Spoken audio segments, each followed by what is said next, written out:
Commissioner, the report that was launched today speaks at length about respecting and promoting diversity within An Garda Síochána, and obviously one ways that the Garda have sought to do that is by having recruitment sessions at IPAS centres, and obviously that's one of many venues. I appreciate that it's a wide net that's being cast, but do you think it's appropriate to seek to recruit people from these centres, given that we don't know the legitimacy of whether they are, in fact, who they say they are, if they are asylum seekers legitimately, and they could potentially not even be in the state 6 months from now? Is that really a good and appropriate use of police resources? I'm not entirely sure what you're referring to, because Garda members, in fact, have to be either Irish or EU citizen, and a stamp 4 cannot join in Garda Síochána as a Garda member. According to FOI documents that was released to my publication a couple of weeks ago, it confirmed that over the last couple of years, since 2022, there have been these recruitment sessions held by An Garda Síochána since 2022 at least. So in IPAS centres? Yeah, explicitly so. How would we do that? No, I'm quite confused, because, as I say, Irish EU citizen stamp 4 are prohibited from joining the Garda Síochána as a Garda member. May join as Garda staff, and indeed have been doing so. So someone seeking asylum and with the national detection system, there's no route through for them to join the Garda Síochána. So would you have any reaction, I suppose, then to the news that, I mean, as recently as February of this year, these recruitment sessions were being held, and I'll have to look to that further, because I honestly that is entirely news to me. And actually, I think I think probably what you're talking about is outreach sessions to IPAS centres, so that people understand the role of An Garda Síochána as a community-based policing service here in Ireland. I know those go on. I don't think those could be remotely considered as recruitment sessions. That's how it was labelled in the FOI. If I could just make one clarification there, the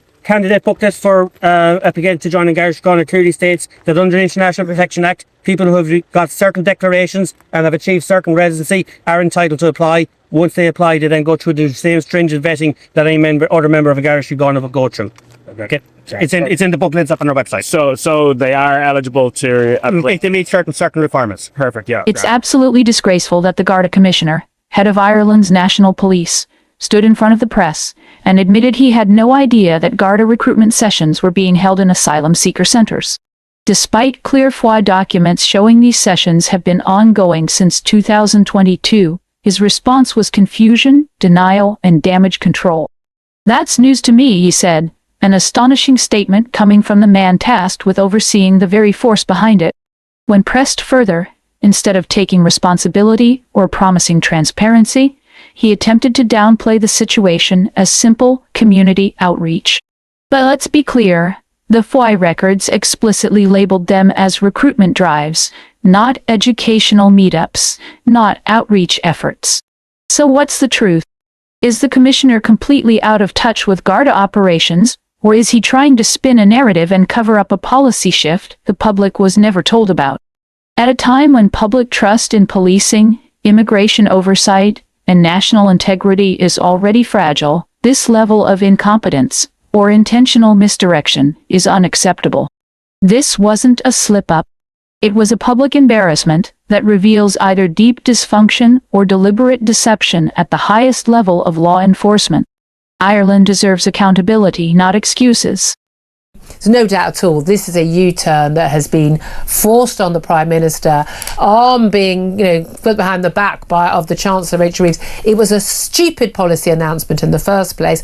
Huge damage. The biggest breakthrough policy in terms of people's awareness of a policy and their disagreement with it that the government has announced in the last 11 months.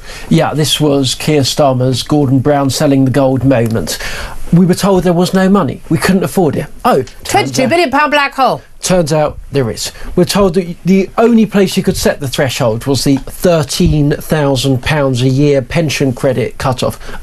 Turns out we can set it at 35. Yeah. We were sold a pup for a year by a new government that came into office having received very little of the over 60s votes, who decided to basically punish old people by freezing a good number of them to death. Yep. Their own figures said pensioners would freeze to death. They did it. They did it deliberately. They did it at the same time they were handing massive pay rises out to train drivers. Yep. We're told that it's going to cost 1.25 billion. Well, they managed to find 4 billion quid a year to pay for migrant hotels. So you're darn right they can pay a billion quid a year to keep pensioners from freezing. This was a disgraceful policy. Why it's taken them till now, I can't work out. It shows you everything that's wrong with this they government. waited for all the damage to be done. I don't think they're going to get the brownie points for reinstating it. People are going to remember that this is what they did, and they knew there are millions of people who are on very low incomes as pensioners, and those who were actually entitled to pension credit who are not claiming. Something 800,000 who were entitled who are not claiming it, and there are many who are just above that threshold. That said, I don't see why my parents, who've got a perfectly nice income, they can afford to heat their own homes as much as they want, should be getting the extra money. Other than the fact that a lot of benefits aren't means tested for a reason. It costs more to means test it, the admin, than it does the money you're going to save, and those people are already paying tax. They should simply add it on to the pension, and then if you're a pensioner who's got a good income, you'll be paying tax on it, and if you're on low income, you'll just get that money as normal. I don't know why they have to make it any more complicated. I think it's very patronising for the British government to say, oh, you're old, let me give you £300 towards your heating bill at a certain time of the year. So that's a sod off. If living on pension in this country, you can't afford to put your heating on in winter, shouldn't we be raising the pension? Yeah, and let's not forget, these are people who have paid in their entire lives into the system, and they did so under an understanding, in trust, that when they needed help, that when at the end of their life they were infirm or unable to work, that the state would have their Let me back tell you at though, the end of if it. you're a lot younger than me, Sam, if you seriously think that you're going to be getting the sort of pension entitlement that pensioners are currently getting, think again. You'll be working till 80. Having seen this lot, I'm expecting absolutely nothing. The British state does not exist to look after, care for, protect, help, embolden people like me. It doesn't work for me. The British state now works for other people. Pensioners in this country, they know that. Farmers, they know that. Increasingly, millions of people in this country are coming to the realisation that this government, that pretty much every government of whatever colour, has stopped working for them. It's working for other people, and that is what is making people sick to the back. Julia Hartley Brewer asked the question on everyone's mind.